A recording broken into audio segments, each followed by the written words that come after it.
अस्सलाम वालेकुम फ्रेंड्स, उम्मीद है कि आप सब खैरियत से होंगे। तो आज आप लोगों को बताने वाले हैं कि दांतों की तमाम तकलीफ, दांतों का हिलना, उनका पीलापन, मुंह की बदबू, मसूड़ों की तमाम तकलीफ का इलाज डॉक्टर ईसा का नुस्खा।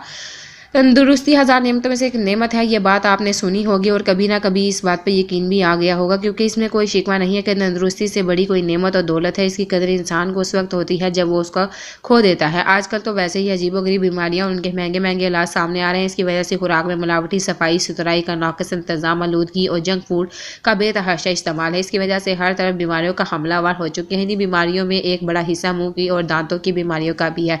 इसी वजह से ये पान, छाले, गुटखे और मावे वगैरह का इस्तेमाल बहुत ज़्यादा बढ़ गया है, जिसकी वजह से मुंह के कैंसर और दूसरी बीमारियां जन्म ले रही हैं। आज हम डॉक्टर ईसा का एक ऐसा नुस्खा लेकर आए हैं जिसके इस्तेमाल से आपके मुंह और दांतों की तमाम तकलीफ दूर हो जाएगी। और इनका दावा यह है कि इस मुतंजन का पाउडर के इस्तेमाल से आपके दांत लोहे की तरह मजबूत हो जाएंगे और मसूड़ों की तमाम तकलीफात भी दूर हो जाएगी।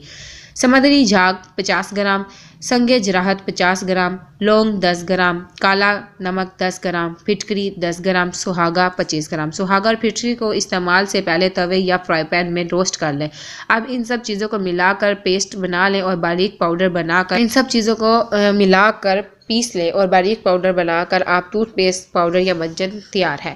इसको सुबह, शाम और रात को लाजमी इस्तेमाल करें, चाहे तो ब्रश के साथ, चाहे तो उंगली के साथ। दांतों पर लगाकर रगड़ें। कुछ अरसा बाकायदे से इस्तेमाल दांतों का हल्कापन, दांतों का हिलनापन, मसूड़ों से खून या बदबू या दांतों का पीलापन दूर हो जाएगा। लेकिन इसके साथ साथ कोशिश करें कि मुंह और दांतों को नुकसान पहुंचाने वाली अशिया का इस्तेमाल भी तर्क कर दें। यह आपकी सेहत के लिए भी बहुत ज़रूरी है और सेहत की नेमत की नाकदरी ना करें, इसकी हिफाजत करें। इन्फॉर्मेटिव वीडियो है।